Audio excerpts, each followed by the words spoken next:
O Saber Direito desta semana é com o professor Danilo Montemurro e o curso é sobre processo civil.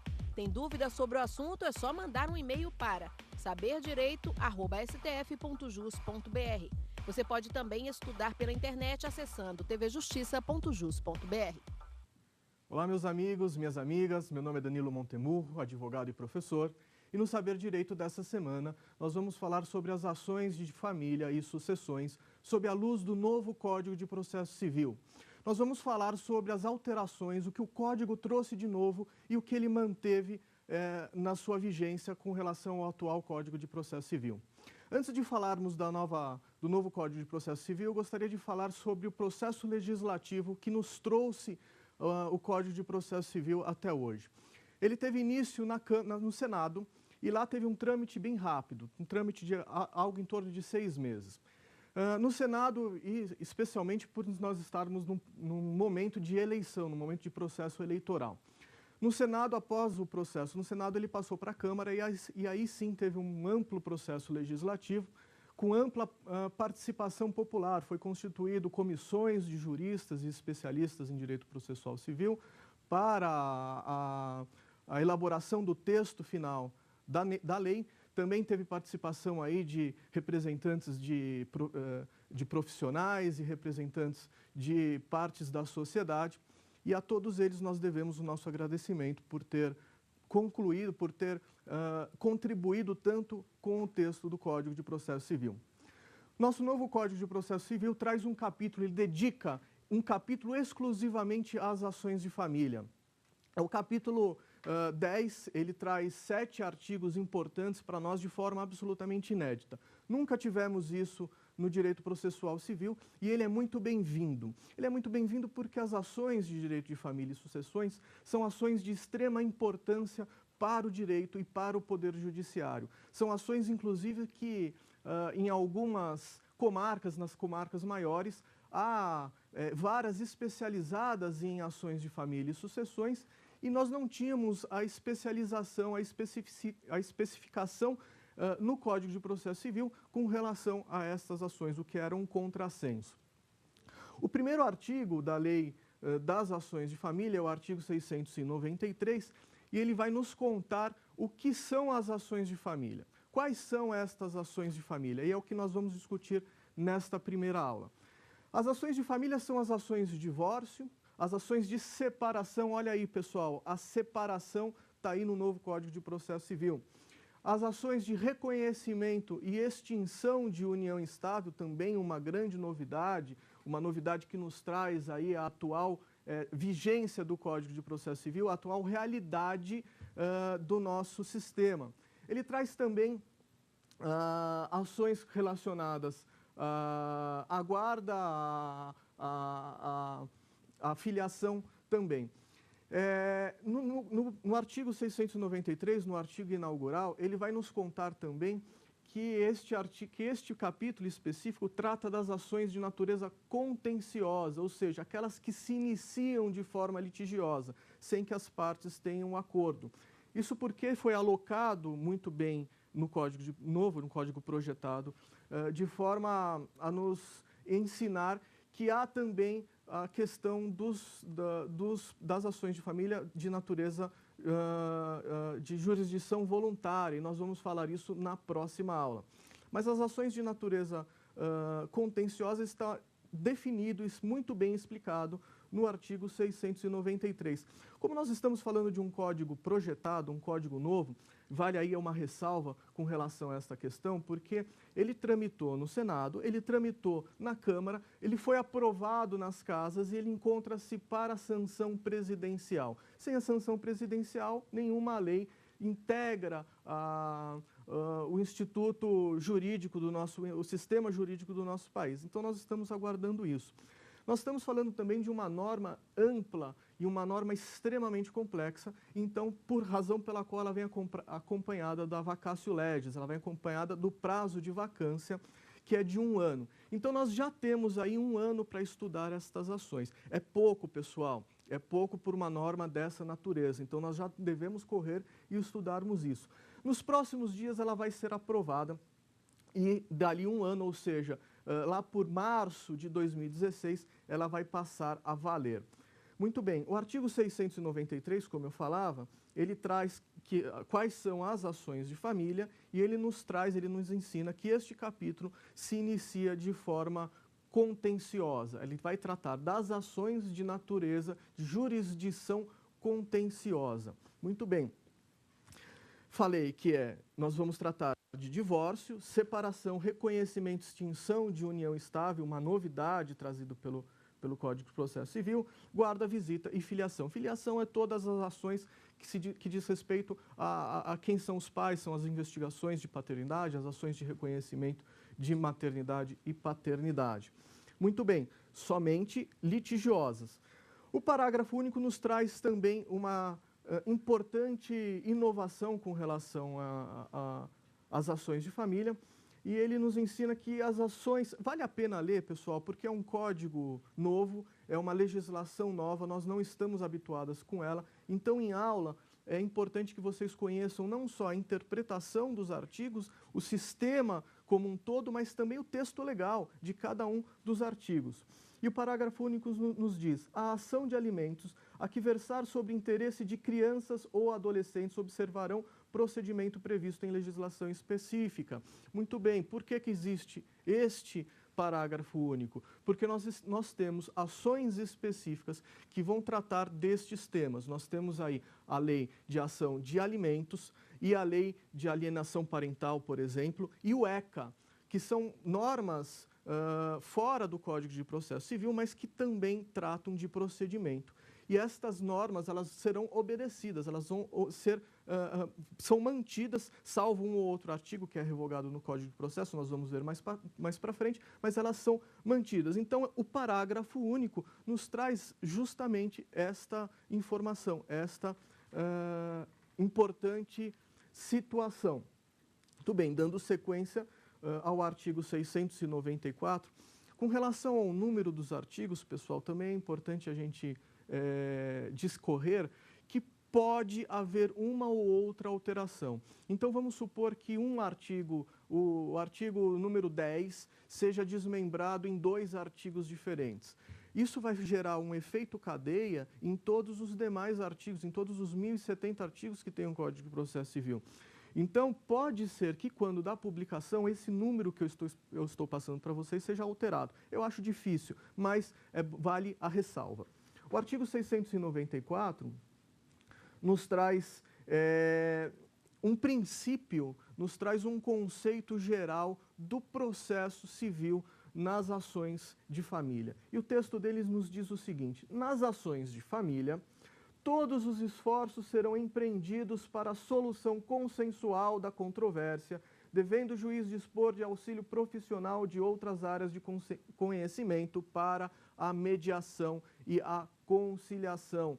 Ele traz um princípio geral das ações de família, que na verdade está valendo aí para todos os tipos de ação, que é o princípio da solução amigável, da solução consensual do litígio. O novo Código de Processo Civil, ele traz isso como fundamento para a efetividade do processo, para a celeridade do processo, para que aquela prestação jurisdicional seja entregue ao jurisdicionado, seja entregue ao destinatário dessa norma de uma forma mais célere, mais econômica. Então, ele traz para si processos litigiosos, nós estamos falando de processo litigioso, de processo que se inicia de forma litigiosa. Ele nos traz a vontade do legislador de que esse litígio se converta em consensual. Então, o juiz ele vai ter que se valer de todos os seus esforços para levar a consensualidade, para levar a solução mais acordada entre as partes durante esse litígio. Isso pode ocorrer em qualquer fase do processo. Ele vai ocorrer inicialmente, como nós vamos estudar agora, no procedimento, mas ele pode, a qualquer tempo, o juiz pode designar uma audiência de conciliação ou ele pode suspender o processo para uma tratativa de acordo entre as partes, e isso vai ser muito bem-vindo segundo o Código projetado. Ele nos fala sobre a questão da mediação e conciliação. São elementos e institutos já presentes no Código vigente. Já existe isso no Código vigente, mas não dessa forma, não trazido de forma tão expresso e tão fundamental como está sendo no Código de Processo Civil novo, no Código projetado. Pessoal, qual que é a diferença aí entre mediador e conciliador? A diferença está no meio, porque o fim é o mesmo. Ambos têm o fim de trazer o processo de forma amigável. O conciliador é aquele que objetiva, por meio de mecanismos, por meio de ferramentas, levar o consenso àquela parte. Então, ele vai dispor de todas as formas possíveis e imagináveis, desde que legal, para que aquele casal acabe aquela situação de forma consensual. Já o mediador é um pouco diferente. O mediador ele vai trazer a experiência dele na mediação. Ele vai mediar o acordo, a conversa entre as partes daquele processo. Então, ele vai mediar essa conversa para que ela seja harmônica, independente do fim que ela tenha.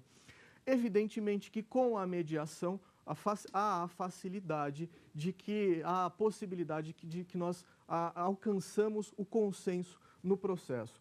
O artigo 165, parágrafo 2º e parágrafo 3º, ele nos explica quando preferencialmente vamos usar a mediação e a conciliação.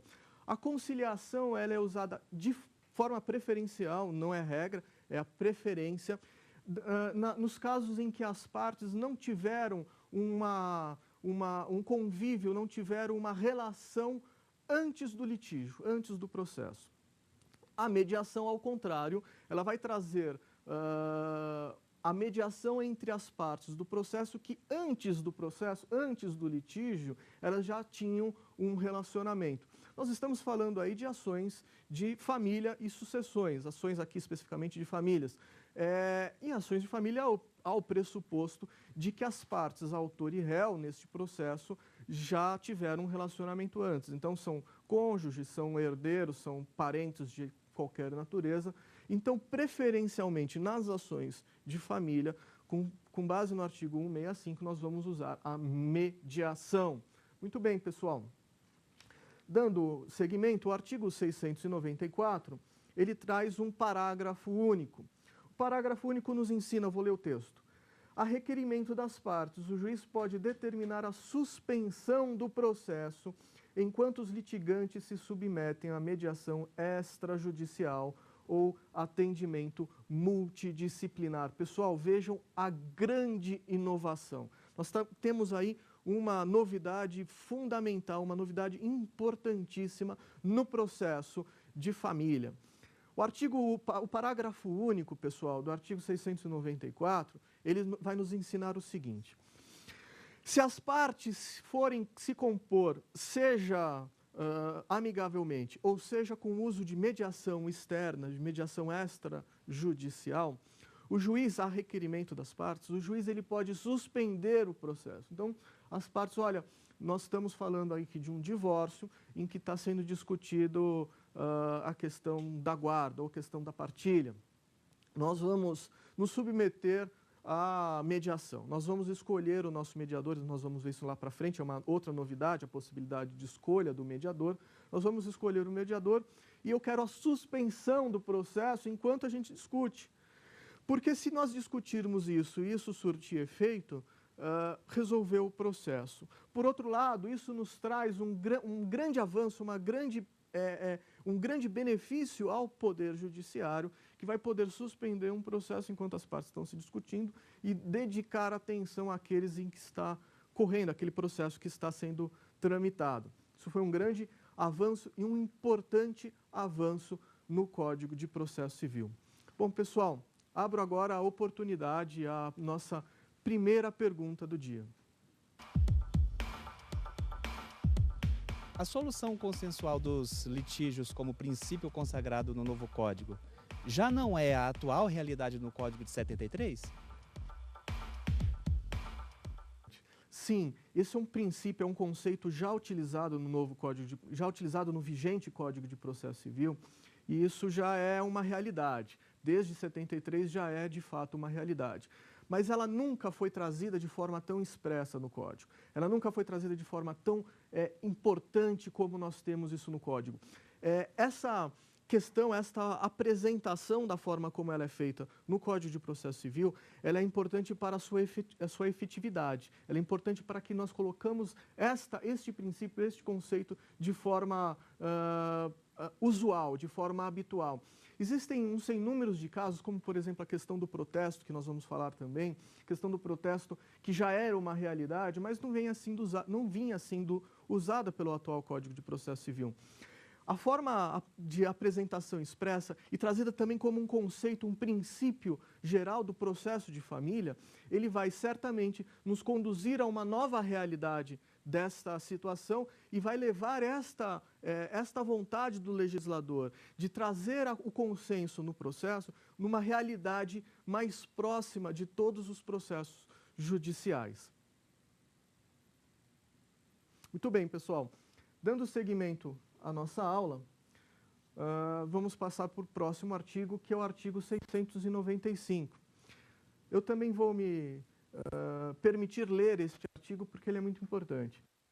Recebida a petição inicial e tomadas as providências referentes à tutela provisória, se for o caso, o juiz ordenará a citação do réu para comparecer à audiência de mediação e conciliação observadas o disposto no artigo 694.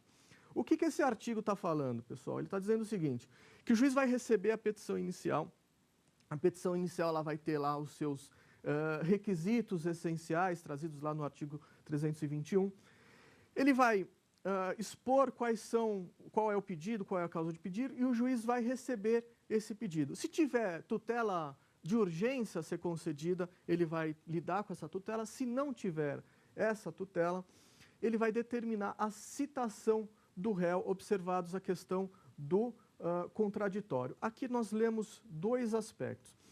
O primeiro aspecto, é o que eu vou trazer, é o artigo 9º do Código projetado, que fala o seguinte: não se proferirá decisão contra uma das partes sem que esta seja previamente citado, ou seja, ou ouvido. Ninguém vai ter uma decisão contra si, o juiz não pode proferir uma decisão contra ninguém sem ouvi-lo antes.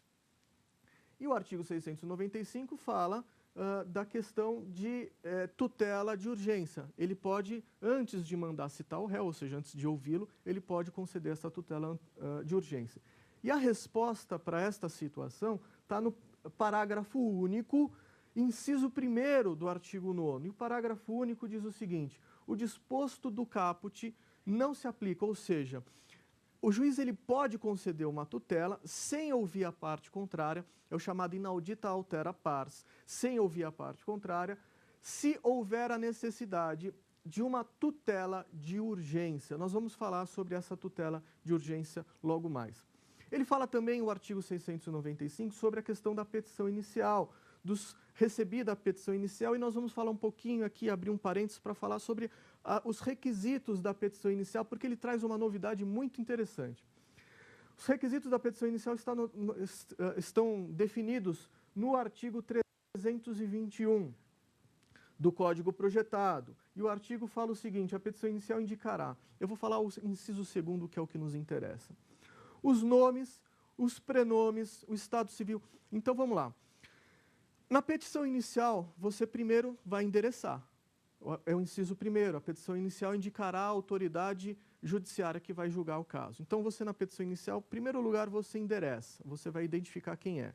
Depois você vai identificar quem são as partes, autor e réu, e vai qualificá-la. Na qualificação, você apresenta os nomes, inciso 2º, hein, gente? Os nomes, os prenomes, o estado civil, a existência de união estável. Olha só essa novidade, pessoal.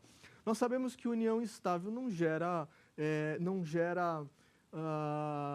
estado civil nenhum. Não há estado civil, união estável.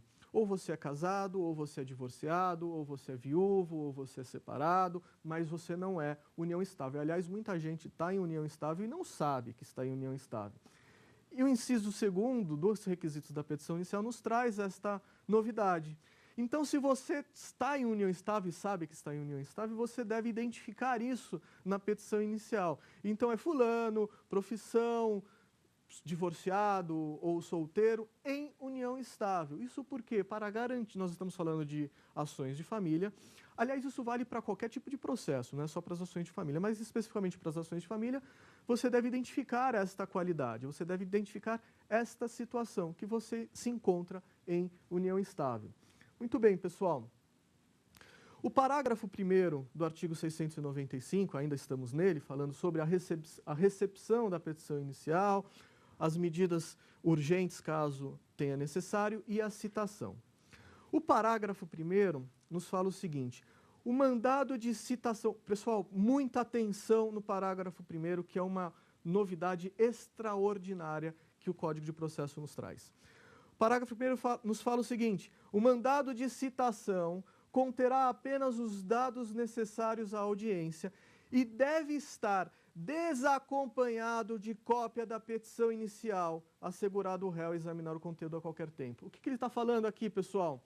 Quando o juiz mandar citar o réu, ele vai lá vai expedir um mandado de citação, e hoje, no atual Código de Processo Civil vigente, o juiz ele deve anexar ao mandado de citação uma cópia da petição inicial, chamada contrafé.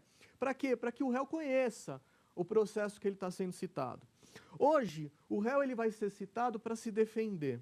A partir de 2016, com a vigência do Código de Processo Civil, nas ações de família, o réu ele vai ser citado para comparecer na audiência de conciliação, não para se defender, e não vai conhecer a petição inicial pelo menos por hora. Isso porque nós estamos falando de um código, eu falei inicialmente, que nós trazemos para o sistema a intenção de trazer a solução do litígio de forma consensual, de forma prioritária. A prioridade do legislador é essa. A prioridade do legislador é que a solução seja amigavelmente conhecida. Pessoal, numa ações de família são diferentes das demais ações. Ações de família, elas são carregadas de sentimento.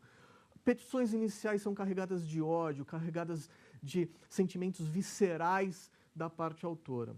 A parte ré, a parte que recebe aquilo, ao ler o que...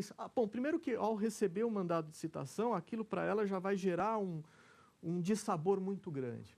Se ela receber a petição inicial junto com a contrafé, junto com o mandado de citação, e ler o que está escrito ali, muitas vezes expondo a sua privacidade, expondo a sua vida privada naquele papel, aquilo vai gerar um ódio tão grande naquela pessoa que vai jogar um balde de água fria em qualquer possibilidade de solução amigável.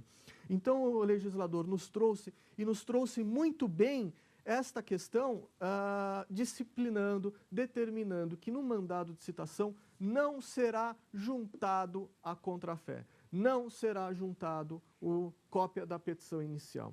Então, o réu vai receber aquele mandado para comparecer à audiência com prazo mínimo de 15 dias para se manifestar em acordo, para tratar de acordo, de solução amigável daquele litígio que se iniciou, desse processo que iniciou litigiosamente.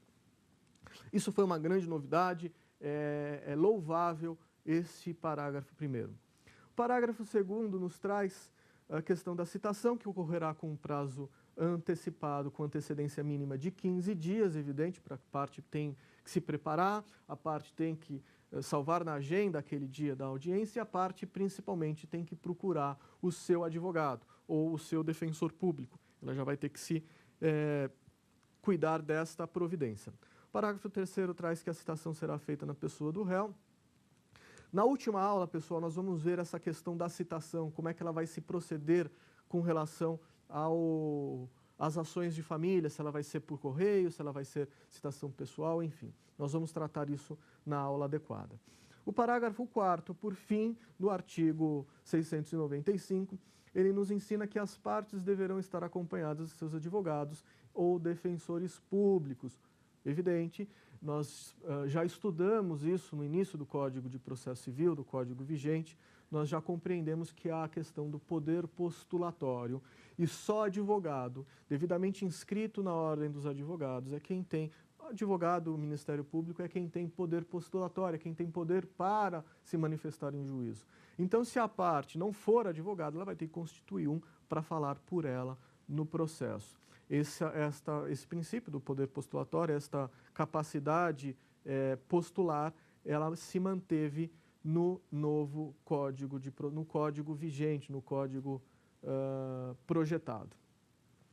Pessoal, eu vou abrir oportunidade, então, para a nossa segunda pergunta do dia. A falta de cópia da petição inicial do mandado de citação não importa em violação ao contraditório, pois não se saberá sobre o teor da ação?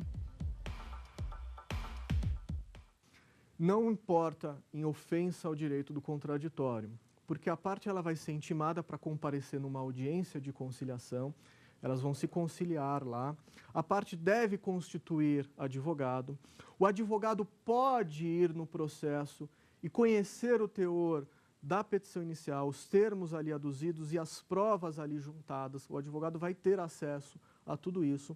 O prazo para a defesa nas ações de família passa a correr a partir da audiência. Então, nos 15 dias de prazo de defesa, contam a partir desta audiência. Então, é tempo suficiente para a defesa do réu conhecer a peça, conhecer as provas, os documentos ali juntados, possibilitar a sua defesa, elaborar a sua defesa e, em tempo hábil, apresentar a sua defesa em juízo. Outra coisa, Bruno, esse dispositivo não impede que a própria parte vá ao fórum e conheça a petição inicial, entenda o que está ali sendo dita. O objetivo dela não é tirar esse conhecimento da parte, muito pelo contrário, o objetivo dela é, num primeiro momento, como nós vamos ter uma audiência de conciliação sempre, e essa audiência vai ser o primeiro ato no processo que vai ocorrer, o processo tirou, o novo código projetado tirou a possibilidade de juntada dessa peça para evitar, frustrar a possibilidade de acordo. É a única coisa que fez. Então, não há, de fato, nenhuma ofensa ao direito do contraditório. Muito bem, pessoal. Dando seguimento à nossa aula, nós vamos falar aí na sequência do artigo 696 do Código Projetado. E o artigo 693, já iniciando uma questão procedimental muito relevante, muito importante, nos traz, eu vou ler o texto para vocês. A audiência de mediação e conciliação poderá dividir-se em tantas sessões quantas sejam necessárias para viabilizar a solução consensual sem prejuízo de providência jurisdicional para evitar o perecimento do direito.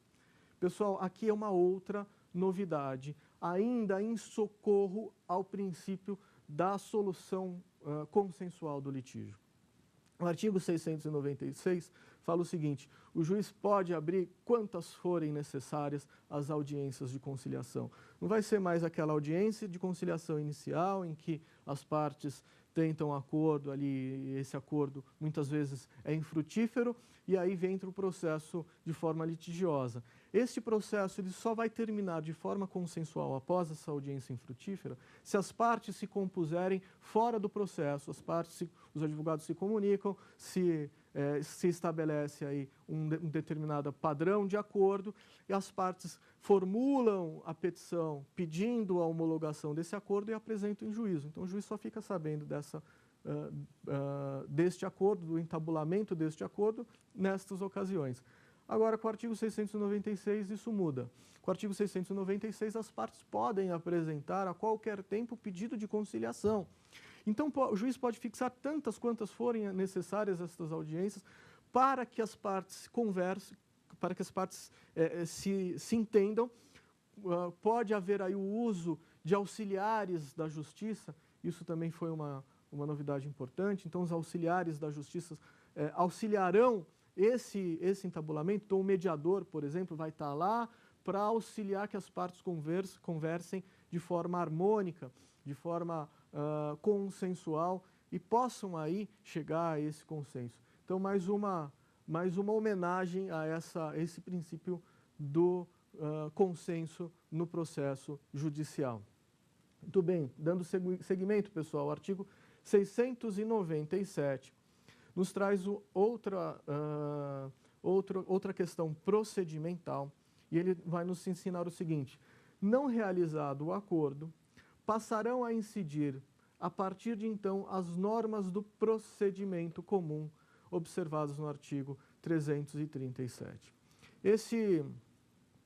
Esse dispositivo fala o seguinte: nós já tentamos de tudo, nós já apresentamos todas as formas procedimentais possíveis e imagináveis para que vocês resolvam esse litígio de forma consensual, para que o processo não siga adiante. Não teve jeito, as partes não chegaram ao acordo, as partes não tiveram um consenso, então vai ser adotado as regras procedimentais de um processo comum, processo qualquer. Então, isso já nos ensina o seguinte: o capítulo das ações de família nos traz o procedimento preambular, o procedimento preliminar das ações. Se não resolver o processo, se ele tiver que realmente prosseguir com o rito comum, ele vai seguir o mesmo procedimento de qualquer outro processo, de qualquer outra ação. Observados o artigo 337, e o artigo fala o seguinte: o réu poderá oferecer contestação por petição no prazo de 15 dias, cujo termo inicial será a data, inciso 1º, da audiência de conciliação ou mediação. Está aí a sua resposta, Bruno. A audiência de conciliação, após a audiência de conciliação, vai passar a viger o procedimento comum. E o prazo, como eu falei, o prazo para a defesa, o prazo para o réu apresentar a sua contestação será de 15 dias, contados a partir desta audiência. Então, não há problema nenhum, não há interferência alguma com o direito, com o princípio do contraditório. Muito bem, pessoal. Dando seguimento ao artigo 698, o penúltimo artigo do capítulo das ações de família, ele vai tratar das ações de família e do Ministério Público. Ele vai dizer o seguinte, que o Ministério Público somente vai intervir quando houver interesse de incapaz. Isso é uma novidade relativa trazida ao Código projetado, que vai dizer o seguinte: Ministério Público, você não precisa intervir em todas as ações de direito de família. Não são todas as ações de direito de família que você vai intervir. Se houver direito de incapaz, você aparece. Você venha no processo como fiscal da lei, como custos legis, mas se não houver interesse de menor ou interesse de incapaz, não há necessidade da intervenção do Ministério Público. Isso foi uma importante novidade também, trazida ao Código projetado. E o último artigo das ações de família eu vou ler o texto que diz: quando a causa envolver a discussão sobre fato relacionado a abuso ou a alienação parental, o juiz deve estar acompanhado de especialista ao tomar o depoimento do incapaz. Pessoal, aqui nós temos uma importantíssima novidade também, trazida pelo Código de Processo Civil, que é a possibilidade expressa, a possibilidade definida pelo próprio texto da lei, da possibilidade do juiz ouvir um incapaz, ouvir um menor, uma criança ou um incapaz. Isso em causas, evidentemente, envolvendo alienação parental, porque essas causas são muito específicas. É importante que o juiz conheça, efetivamente, o que está acontecendo, porque a alienação parental ele é um processo, ao longo do tempo, que um genitor pratica numa criança para torná-la odiosa do seu outro genitor ou de outro parente, uma avó, por exemplo. Esse odioso mecanismo, estratagema utilizado por certos genitores, deve ser muito bem avaliado pelo juiz, muito bem verificado pelo juiz. Esse artigo possibilita que o juiz ouça essa criança. Evidentemente que o artigo já traz que esse depoimento, essa entrevista desta criança deve estar acompanhada de um especialista, um psicólogo, um assistente social, alguém capacitado para intermediar a entrevista do juiz e da criança. Um dispositivo importante. Em causas, por exemplo, de divórcio, isso é muito comum, os pais quererem o depoimento da criança. Hoje nós falamos de depoimento, com o novo código nós vamos falar de entrevista, tá? É um termo conceitual que foi alterado também, muito importante na área de direito de família. mas alguns pais querem o depoimento dessa criança em caso de separação e querem que a criança diga com qual pai quer ficar, com qual pai quer a guarda, qual pai quer a convivência mais próxima. E isso deve ser afastado, isso deve ser repudiado, porque é muita crueldade você impor a uma criança a responsabilidade de deseleger um dos seus genitores. Porque a criança, quando escolhe um, na verdade, ela está decidindo em desfavor de outro genitor. Isso é cruel, é uma responsabilidade que não deve ser imposta para uma criança. Caso esse diferente da questão da alienação parental. Muito bem, pessoal, eu gostaria de dar seguimento na aula e falar de um assunto muito polêmico. Falar de um assunto que já há algum tempo, desde 2010, vem gerando muita polêmica e muita discussão na doutrina e na jurisprudência, que é com relação ao Instituto da Separação. E aí, pessoal, existe ou não existe a separação? Ela está vigendo ou não está vigendo? E o novo Código de Processo Civil, ela vai trazer a separação de volta? O que vai acontecer? Para vocês entenderem o que é essa questão da separação judicial, eu preciso voltar um pouquinho no tempo e explicar um pouquinho sobre o Instituto, sobre a questão do divórcio, a questão da relação entre casamento. Até 1977, nós vivíamos num país cujo instituto, a estrutura jurídica era antidivorcista. Era uma estrutura jurídica que repudiava o divórcio, que não permitia o divórcio. Era por influência cultural e talvez até religiosa, ela afastava a possibilidade do divórcio. Então, aquele termo, nós vamos casar até que a morte nos separe, era levado a ferro e fogo pelo sistema jurídico. Então, até 1977, nós tínhamos a figura do desquite. E o desquite, vocês sabem que casamento gera dois tipos de vínculo. O vínculo matrimonial propriamente dito e a sociedade conjugal. A sociedade conjugal é aquela relacionada ao regime de bens, ao regime patrimonial e às obrigações do casamento. O vínculo do casamento, o vínculo matrimonial, é o próprio vínculo estabelecido pelo casamento. Então, até 77, pelo desquite, você tinha condições de afastar a sociedade conjugal, você encerrava a sociedade conjugal, porém não um vínculo. A pessoa desquitada não podia casar novamente. A partir de 77 veio aí a figura do divórcio. Surgiu então o divórcio com a possibilidade da ruptura do vínculo do casamento. A partir de então, o vínculo do casamento podia ser desfeito. Só que para desfazer este vínculo de casamento era obrigatório, era necessário você ultrapassar um sem número de barreiras, entraves colocados pela própria lei, entraves colocados pela própria disposição legal para você chegar ao divórcio. Então você tinha lá, para se divorciar, você tinha que se separar judicialmente e aguardar 1 ano para poder se divorciar, a separação judicial ela vinha de forma consensual ou litigiosa, e na litigiosa se expunha culpa ao cônjuge, muitas vezes era muito comum alegar que o outro cônjuge o traía, enfim, era um processo muito ruim. A outra forma era a separação de fato, ou seja, o casal se separava de fato, cada um ia para sua casa e vivia a sua vida, e depois de 2 anos é que podia pedir o divórcio, ou isso era chamado o divórcio direto. A partir de então, pessoal, nós vivemos esse sistema até 2010, com a Emenda Constitucional 66, que alterou o artigo 226 da Constituição Federal. Essa questão, essa problemática toda da separação está justamente no artigo 226 da Constituição. Embora eu pense que a Constituição Federal não deveria tratar desses assuntos de família tão específicos, mas ela tratou.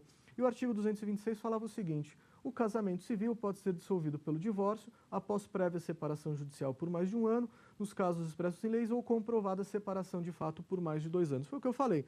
É um entrave jurídico colocado pela própria Constituição para você chegar no divórcio. Sem isso, você não se divorcia. A partir de 2010, com a Emenda Constitucional, o artigo 226 foi alterado. E o texto passou a ser o seguinte: o casamento civil pode ser dissolvido pelo divórcio, ponto. Aí veio a discussão doutrinária. A discussão doutrinária, pessoal, dizia o seguinte, olha, a separação, o Instituto da Separação Judicial, ele surgiu para possibilitar como ferramenta ou como caminho para se chegar no divórcio. Fazia parte do divórcio. Então, se não precisa mais nenhum caminho, nenhum entrave para se chegar no divórcio, não tem mais o Instituto da Separação Judicial. Então, parte da doutrina passou a entender que a separação judicial deixou de existir, embora ainda tratada em diversas normas, especialmente Código Civil e Código de Processo Civil. A doutrina, parte da doutrina, talvez a majoritária, passou a entender dessa forma. Não existe mais a separação judicial, não existe mais esse instituto. Outra parte da doutrina, no sentido contrário, passou a entender o seguinte, olha, a Constituição, a emenda 66, não alterou, não revogou expressamente o Instituto da Separação Judicial, e esse é um instituto autônomo, não se vincula ao Instituto do divórcio, não faz parte do divórcio, não é o caminho do divórcio, é um instituto absolutamente autônomo. Então, continua vigendo. E, na prática, ele serve para aqueles casais que pretendem se separar, pretendem se afastar um do outro, mas não têm a certeza absoluta se é isso que querem. E se valem da separação judicial para dar juridicidade à sua vontade, à sua decisão de se separar. Caso contrário, se não existir separação judicial e nessa hipótese o casal não quer o divórcio, eles vão viver na informalidade, eles vão viver separados de fato tão somente. Então veio aí a grande discussão a respeito disso.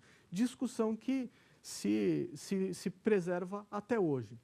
Pessoal, quando do trabalho e de edição do código projetado, do novo Código de Processo Civil, o Instituto da Separação Judicial ele foi retirado e colocado algumas vezes. Ele ficou na Câmara alguns meses discutindo só isso, só se vai ter ou não, se vai ser repetido ou não o Instituto da Separação nos dispositivos legais, ou se ele vai ser suprimido do seu corpo, do seu dispositivo, como uma menção, como um reconhecimento desse entendimento de que separação deixou de existir, porque agora é divórcio, não tem mais separação. Você se divorcia a qualquer hora. Eu quero me divorciar agora, por quê? Porque eu quero e pronto, você vai se divorciar, não vai ter nenhum entrave jurídico pelo caminho. Então, eu falei que nossa sociedade até 77 era totalmente antidivorcista, depois de 77 passou a ser uma sociedade divorcista, antidivorcista. Agora passou a ser uma sociedade divorcista, um instituto divorcista, que acredita no divórcio. E quando da discussão no Código de Processo Civil, se vai ou não ter, por influência de uma advogada, em meados de novembro de 2011, ela subiu ao plenário para discorrer, para justificar que a separação judicial ela não foi extinta, ela é um instituto autônomo e continua vigorando, e deve sim figurar no Código de Processo Civil, e foi o que aconteceu. O Código de Processo Civil projetado, em diversos dispositivos, menciona e trata do Instituto da Separação Judicial. Eu falei para vocês no início da aula, nós conversamos a respeito do primeiro artigo, do artigo que inaugura o capítulo das ações de família, e lá eu falei quais são as ações tratadas nesse capítulo, e uma delas é a separação judicial. Afora esses artigos, existem outros, um sem número de outros, o artigo 23, inciso 3º, por exemplo, 53, inciso 1º, 189, o 693, que é o que nós discutimos, o 732, o 733 e por aí vai. Esses dispositivos tratam da separação judicial e reconhecem a existência da separação judicial. Então, para esse fim, embora tenha essa discussão de que a separação judicial ela foi suprimida e esse entendimento seja encabeçado pelo Instituto de Direito de Família, e o Instituto de Direito de Família é quem motivou, é quem propiciou aí a existência de uma norma chamada Lei das Famílias, nós vamos falar mais para frente dessa norma. A Lei das Famílias influenciou o capítulo das ações de família no Código de Processo Civil. Embora tudo isso, ele se manteve no Código e se manteve vigente no Código projetado. Certo, pessoal? Bom, vou dar a oportunidade aí à terceira pergunta do dia e vamos ver o que é. Afinal, segundo o novo código, a separação continua existindo ou não? Eu falei que o novo Código de Processo Civil, o Código projetado, ele trará esses dispositivos, a separação judicial incerta nesses dispositivos. Ora, nós temos essa discussão e ela é louvável. A discussão de que se existe ou não a separação judicial, se ela foi revogada ou não tacitamente pela Constituição, pela emenda constitucional 66 ou não, é tudo muito importante para o nosso sistema democrático, para o nosso sistema jurídico como um todo. Mas o novo Código de Processo Civil trouxe expressamente, nós estamos falando de uma norma que ainda é projetada, que vai ser promulgada em breve, e é uma norma que está saindo agora do forno, é uma norma novinha. Quer dizer, se o legislador quis incluir a separação judicial em seu sistema, é porque ele vai vigorar. Então, a pessoa que pretender a separação ao invés do divórcio, lembrando que esta decisão deve estar acompanhada de um advogado ou de um defensor público, ela deve ser informada, deve ser explicada às pessoas quais são as suas implicações dentre cada decisão, mas vai ser possível, segundo o novo Código de Processo Civil. Pessoal, para terminar a aula, vamos rever algumas coisas, algumas questões que nós falamos. Na aula de hoje, nós falamos sobre a abertura inédita, inaugural, do capítulo das famílias, algo trazido pelo Código de Processo projetado, pelo novo Código de Processo Civil, algo que vai nos trazer aí uma excelente disposição legal para o trabalho, para a atuação nessas áreas. Nós falamos do procedimento, nós falamos sobre a questão da mediação e da conciliação. Nós explicamos a questão muito importante, a novidade muito importante trazida do Código, com relação a não anexar a petição inicial, a contrafé, junto com o mandado de citação, o que leva à possibilidade de um consenso de forma mais fácil. Nós falamos dessa disposição de consenso do processo, dessa disposição, dessa vontade que o novo Código de Processo Civil nos traz de resolver o processo de forma consensual, de forma amigável. Nós falamos sobre o critério e o procedimento para as audiências de conciliação e terminamos falando sobre o polêmico instituto da separação judicial e acabamos por concluir que o novo Código de Processo Civil, por trazer essa disposição sobre a questão da separação, é porque ele quer a sua vigência, ele quer a sua participação, a sua atuação nos processos judiciais. Na próxima aula nós falaremos sobre as ações de família, continuaremos falando sobre as ações de família, só que sob o viés consensual. Nós vamos falar na próxima aula sobre as ações de processo de família pelo procedimento da jurisdição voluntária, o porquê está lá no procedimento da jurisdição voluntária e não aqui com a gente no processo, no capítulo novo das ações de família. E nós vamos conhecer tudo isso. Convido a todos a assistirem à próxima aula e agradeço imensamente a audiência de todos. Muito obrigado. Tem dúvida sobre o assunto? É só mandar um e-mail para saberdireito@stf.jus.br. Você pode também estudar pela internet acessando tvjustiça.jus.br.